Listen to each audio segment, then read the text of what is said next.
Hey guys, welcome back to my channel. So in today's video, we will be doing my budget for the month of August. Yeah, if you are interested in this type of content, budgeting, cash envelope stuffing, debt-free journey, all that goodness, just go ahead and keep on watching.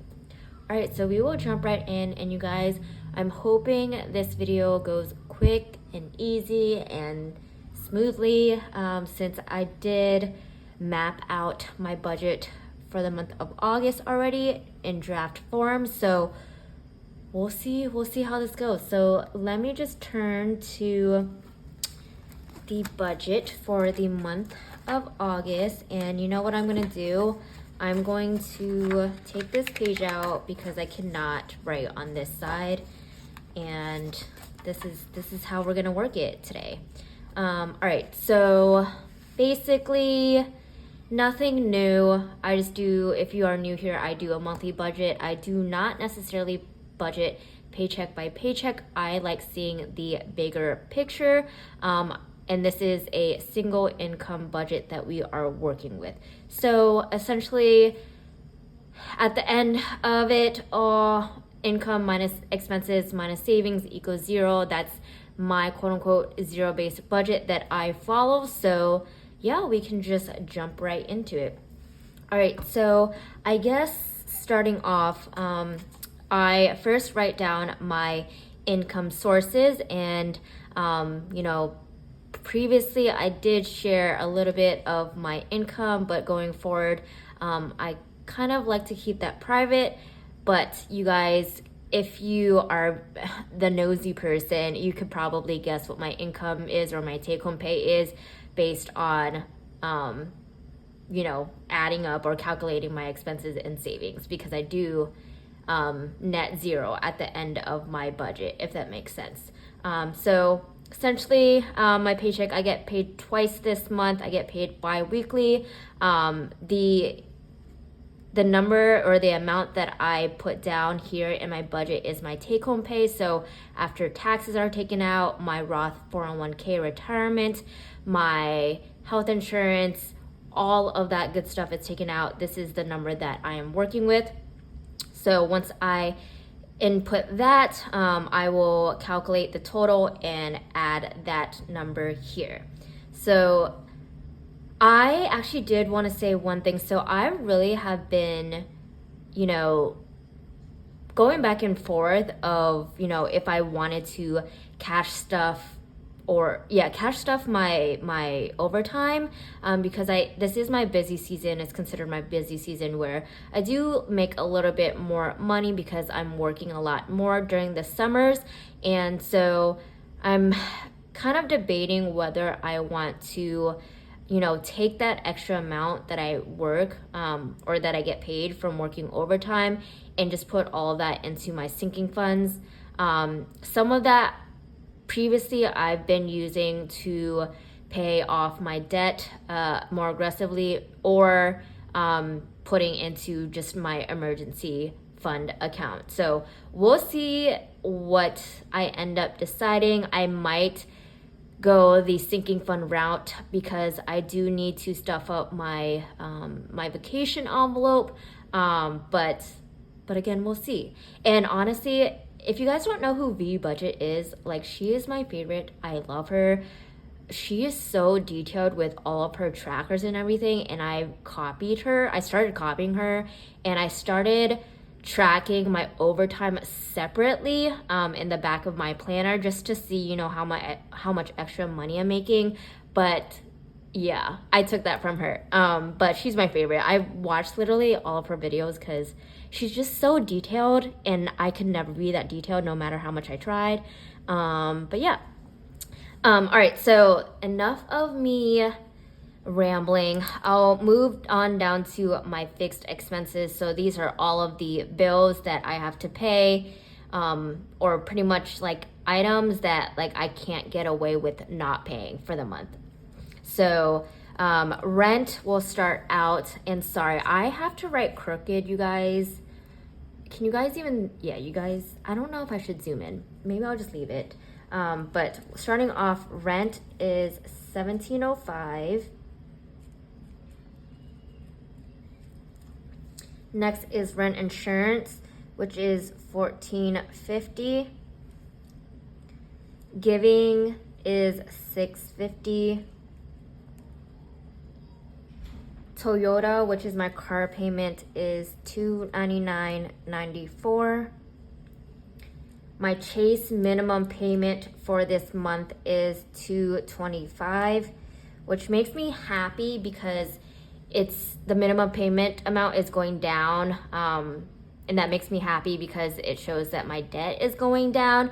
But at the same time, it's not going to keep me from like still aggressively trying to pay off debt, if that makes sense. Next is One Life, which is my gym membership, and that's $5. And at this point, I think I'm gonna cancel it, you guys. I have one more month of my membership pause, and after that, it's gonna go back to the regular $44.99, I believe. So at this point, I think I'm just gonna cancel it. So yeah, Spotify is $9.99. Apple is 99 cents, and that's my iCloud storage. Xfinity is my internet, that is $59.99. Verizon is $154.20, and this Verizon is my phone plan, so me and my family's phone plan, and I just pay for it. And then utilities is $69.43. So I pretty much, like, I'm not gonna calculate it because I've already done that prior to filming, but at the end of this, I now total all of my fixed expenses up. So that would be $31.94.04, and I'm running out of room.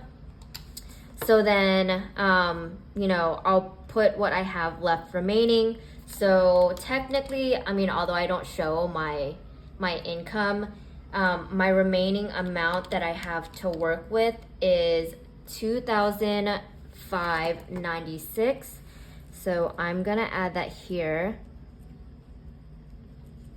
You guys, my handwriting is so messy. All right, next up is my variable expenses. So $2,005 is what I have to work with. So I'll move on to my cash envelopes. So boba is going to be $40 for the month.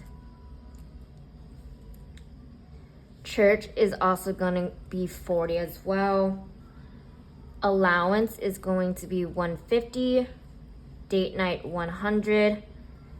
Dining $160, gas $100, and then groceries is $200, which this is the category that I had to bump up because it's just not enough at this point to go grocery shopping, and I buy like 3 things and it's $80. Like, it's just not feasible, so I've had to bump this up for this month.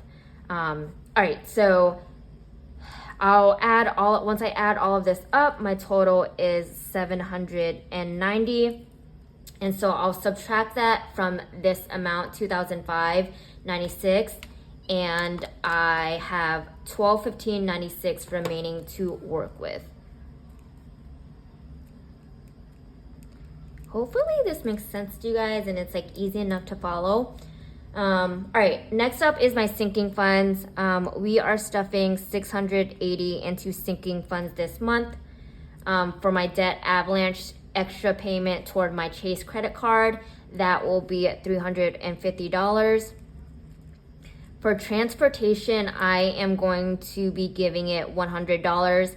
And this is for, because I live in the city pretty much, this is for like the street parking, garage parking, because you literally cannot park anywhere without paying, apparently, in the city. So that's $100. And then my buffer will be $96. And you'll know why I have a random 96 cents for my buffer. It's because I want the remaining amount that I have to kind of be even, no like additional cents or anything like that. And so that's why we have the 96 cents here. So the total that this all adds up to should be $1,130.96. and then the remaining amount, let's see, minus 1130.96 equals $85. So the remaining amount is $85. And basically, once I have all of that, like savings will be $85 because this is the amount that I have remaining.